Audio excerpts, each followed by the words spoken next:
दोस्तों नमस्कार। चर्चा में आज बात बिहार की राजनीति की, क्योंकि आप सभी दर्शकों को, हमारे साथियों को ये मालूम है जो अगले कुछ महीनों में बिहार में विधानसभा चुनाव होना है। विगत दिनों कुछ ऐसी घटनाएं हुई हैं जिसकी चर्चा करना बेहद ज़रूरी है। रविवार को जनसुराज पार्टी के संस्थापक प्रशांत किशोर नालंदा जिले में थे। कल्याण बिगहा गांव, जो मुख्यमंत्री नीतीश कुमार का पैतृक गांव है, उस गांव से उन्हें अपने सिग्नेचर अभियान की शुरुआत करनी थी। इससे पहले वह एक कार्यक्रम में भी शामिल हुए जिसमें जदयू के पूर्व राष्ट्रीय अध्यक्ष, भाजपा के पूर्व नेता, पूर्व केंद्रीय मंत्री आरसीपी सिंह ने जनसुराज पार्टी का दामन थापा था। यह घटना ऐसी थी कि कुछ साल पहले दोनों एक ही पार्टी में थे।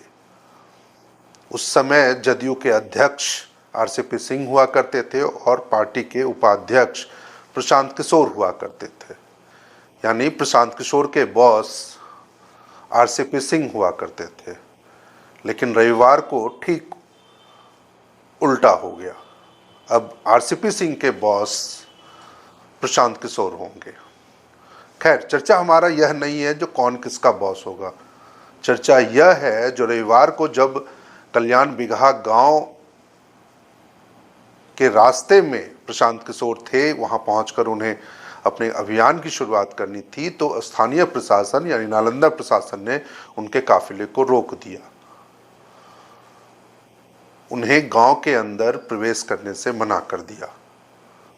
पिछले कुछ दिनों में यह दूसरी घटना थी जब किसी नेता को उसके स्थानीय कार्यक्रम या तय कार्यक्रम से रोका गया था। अभी कुछ दिन पहले ही दरभंगा में कांग्रेस के नेता व लोकसभा में नेता विपक्ष राहुल गांधी को भी इसी प्रकार से दरभंगा प्रशासन ने अंबेडकर छात्रावास जाने से रोक दिया था, जहां उन्हें दलित छात्रों से संवाद करना था। शिक्षा संवाद या शिक्षा न्याय यात्रा के कार्यक्रम के तहत राहुल गांधी दरभंगा पहुंचे थे, लेकिन वहां भी प्रशासन ने रोक दिया था। मुद्दा यही है, क्योंकि ये दोनों घटनाएं ऐसी हैं जो बिहार के राजनीतिक जगत में इससे पहले कभी नहीं हुई। तो क्या बिहार बदल रहा है?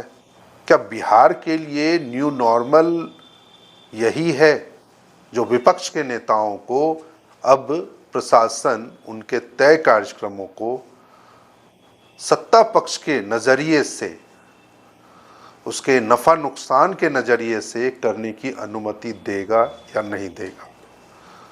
सवाल इसलिए भी ये महत्वपूर्ण है क्योंकि ये दोनों घटनाएं किसी नक्सल प्रभावित इलाके या फिर वैसे इलाके में नहीं होने थे जहां की कानून व्यवस्था को लेकर के सवाल खड़े होते।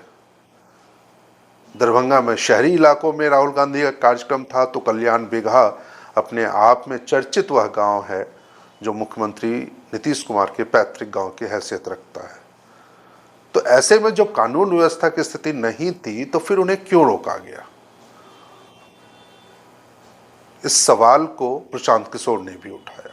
आपने भी ये नहीं कहा कि बड़ा गांव में आप क्यों नहीं घुस सकते, आपने भी नहीं रोका।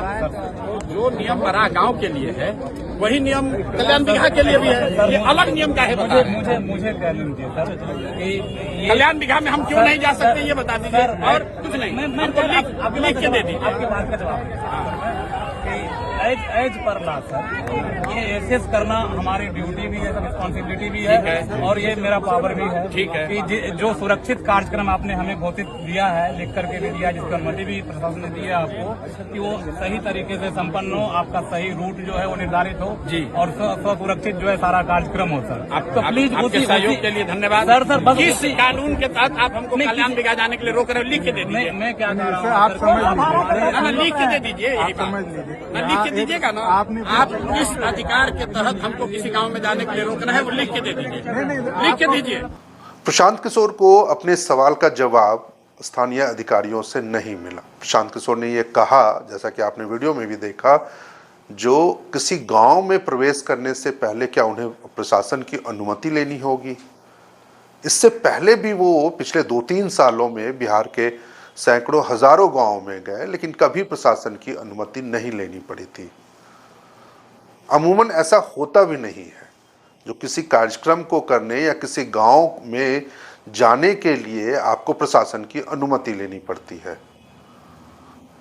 मुख्य रूप से होता यही है जब किसी जगह विशेष पर या किसी कार्यक्रम में बहुत ज़्यादा भीड़ आने की संभावना होती है, तो वहाँ की प्रशासनिक दृष्टिकोण से, वहाँ की कानून व्यवस्था के मद्देनज़र प्रशासन को सिर्फ सूचित किया जाता था ताकि वहाँ पे प्रशासनिक तंत्र मौजूद रहे, सुरक्षा बल मौजूद रहे, पुलिस पदाधिकारियों की नियुक्ति रहे। लेकिन किसी कार्यक्रम को रोकने की बात आज तक बिहार में नहीं हुई थी। तो मुद्दा यही है, जो बिहार में क्या आने वाले दिनों में अब प्रधानमंत्री भी आने वाले हैं 29 और 30 मई को। पहले वो एयरपोर्ट टर्मिनल का उद्घाटन करेंगे पटना में 29 मई को, और अगले दिन 30 मई को वह सासाराम में एक जनसभा को भी संबोधित करेंगे। तो क्या आने वाले दिनों में प्रशासन यह जानकारी देगा जो तमाम कार्यक्रमों की अनुमति किस रूप में ली गई और पहले क्या अनुमति दी गई या किन किन बिंदुओं पे अनुमति दी गई, या कौन पार्टियां या कौन नेता इसकी अनुमति ले रहे हैं, और प्रशासन किस आधार पर यह तय करता है जो उसे अनुमति दी जाए या नहीं दी जाए।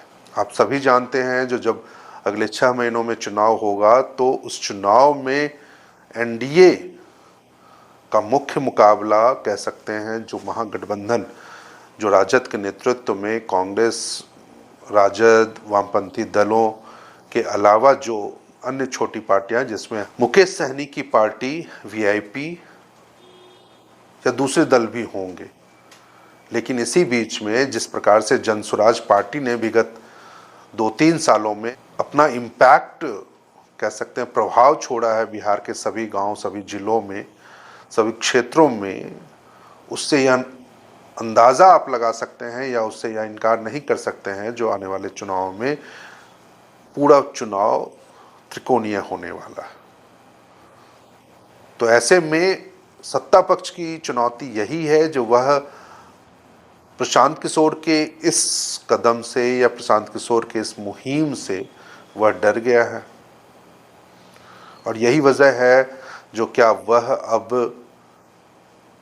प्रशासनिक अनुमति या नहीं लेने और नहीं लेने के आधार पर यह तय करेगा जो प्रशांत किशोर को कार्यक्रम करने दिया जाए या नहीं दिया जाए, या फिर कांग्रेस के कार्यक्रम जब होंगे तब ये तय होंगे जो हाँ राहुल गांधी की मौजूदगी में यदि है तो फिर उसके कार्यक्रम को कैसे कह सकते हैं, जो उनकी उपस्थिति को लेकर के किस तरीके से अनुमति दी जाए या नहीं दी जाए। देखिए, बिहार वह धरती है जहाँ पे गौतम बुद्ध, भगवान महावीर या चंद्रगुप्त मौर्य, शेरशाह सूरी, मुगल साम्राज्य के स्थापना के बाद भी वह उन्होंने किस तरह से बिहार को राष्ट्रीय मानचित्र पे लाया था या चीज़ें बैठी थी।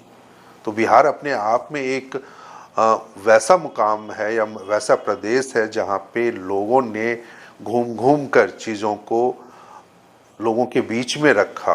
नालंदा विश्वविद्यालय की कहानी आपको पता है, पूरे देश और दुनिया से छात्र पढ़ने आते थे। तो ऐसे में जब हर जगह लोगों के लिए जाना आसान है, लोगों के लिए पहुंचना आसान है, तो वैसे स्थितियों में राजनेताओं के कार्यक्रमों को प्रशासन की दृष्टि से किस प्रकार से रोकना या उनको अनुमति के नाम पर किस प्रकार से प्रताड़ित किया जाना कितना सही है, इस सवाल को हम आपके पास छोड़े जाते हैं। जो आप तय कीजिए जो चर्चा किन चीज़ों की होगी।